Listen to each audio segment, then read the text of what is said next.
오늘 제목이 그대는 지금 무엇에 대해서 목말라 하는가입니다. 제가 안경을 좀 보겠습니다. 이게 제가 노안이 심해가지고 글씨가 안 보입니다. 여호와의 사자가 마노아에게 아내에게 와서 오늘 아들을 낳을 것이라고 이렇게 말씀해 주셨습니다. 8절에 나오는 이야기입니다. 여호와의 사자가 그 여인에게 나타나서 그에게 이르되 보라 네가 본래 임신하지 못함으로 출산하지 못하였으나 이제 임신하여서 아들을 낳을 것이다 라고 이야기합니다. 이 마노아의 아내는 하나님의 영광스러움을 경험했습니다. 그러나 이상하게도 마노아에게는 그런 영광스러움이 임하지를 않았습니다.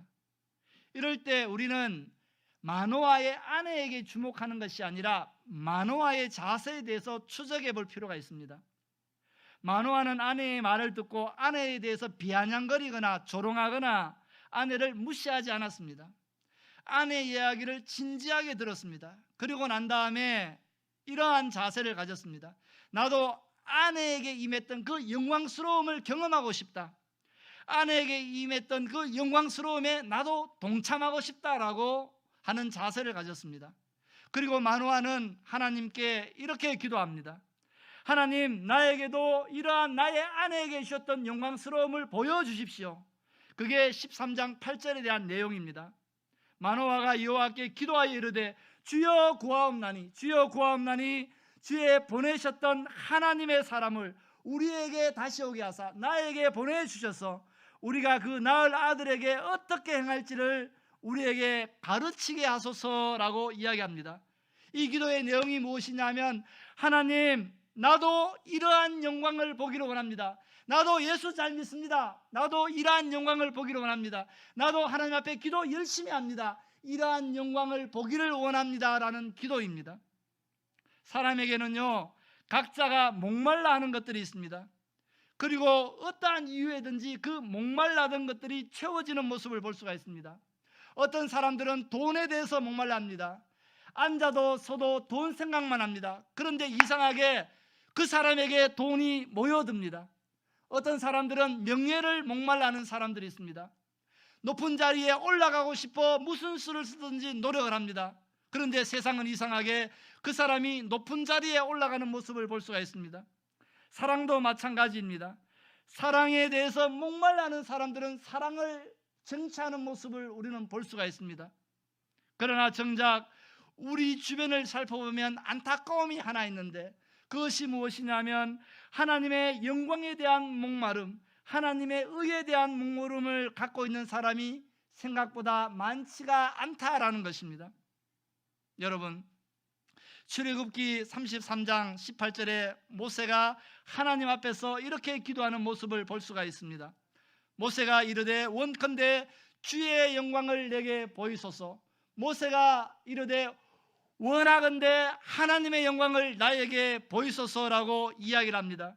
모세는 가시나무 떨기 가운데 있었을 때에 하나님의 영광을 보았고요, 시내산에서 기도할 때에 하나님의 영광을 직접 목도했습니다. 그러고 난 다음에 모세의 일생의 소원은 하나님의 영광이었습니다. 먹을 때도 하나님의 영광이었고 이스라엘 백성들을 출애굽시킬 때도 하나님의 영광을 목도하기를 원했던 지도자였습니다. 일평생의 소원이 바로 하나님 영광을 나에게 보여주소서라는 삶을 살았던 것입니다. 여러분, 모세는 아무 때나 만나서 건드리기만 하면 하나님의 영광을 나에게도 보여주소서 하는 그러한 고백이 있는 삶을 살았다라는 것입니다. 그러한 모세에게 신명기 34장 10절은 이렇게 이야기합니다. 그 후에 이스라엘에 모세와 같은 선지자가 일어나는 것을 보지 못하였나니 모세는 여호와께서 대면하여 아던 사람이다 라고 이야기를 합니다. 모세가 하나님의 영광을 보고 따라갈 때에 그 이후에는 모세와 같은 하나님의 영광을 보는 사람이 나타나지 않았다라는 것입니다. 저는 오늘 태평중앙교회 성도 여러분들이 모세와 같은 하나님의 영광을 추구하는 삶을 살았으면 좋겠습니다. 선교도요 공짜로 되는 것이 아닙니다. 하나님의 영광 가운데 있을 때에 그 선교가 바른 선교가 될 수가 있고, 하나님의 영광을 목도할 때에 그 선교가 하나님을 위한 선교가 될 수가 있는 것입니다. 시편 57편 11절에 보면 다윗은 이렇게 고백을 하는 모습을 볼 수가 있습니다. 하나님이여, 주는 하늘 위에 높이 들리니 주의 영광이 온 세계 위에 높아지기를 원합니다 라고 고백을 합니다. 이러한 고백을 했던 다윗에게 하나님은 어떻게 이야기합니까? 너는 내 마음에 합한 자라, 네가 내 마음에 딱 맞는 사람이다 라고 이야기를 하는 것입니다. 오늘 여러분들이 하나님 마음에 딱 맞는 안성맞춤인 사람이 되기를 원합니다. 하나님의 기쁨이요, 하나님의 자랑인 하나님의 영광을 위해서 달려갈 수 있는 그러한 삶을 살기를 원합니다. 하나님의 영광이 온 세계 위에 임하는 것이 다윗의 신앙 고백이었던 처럼 선교하기를 소망하고 선교를 위해서 달려가는 우리 태평중앙교회 모든 삶이 이 모세처럼 마노아처럼 다윗과 같은 하나님의 영광을 바라보고 그것을 위해서 달려갈 수 있는 성도가 되길 주님의 이름으로 축원드립니다. 아멘. 기도하겠습니다.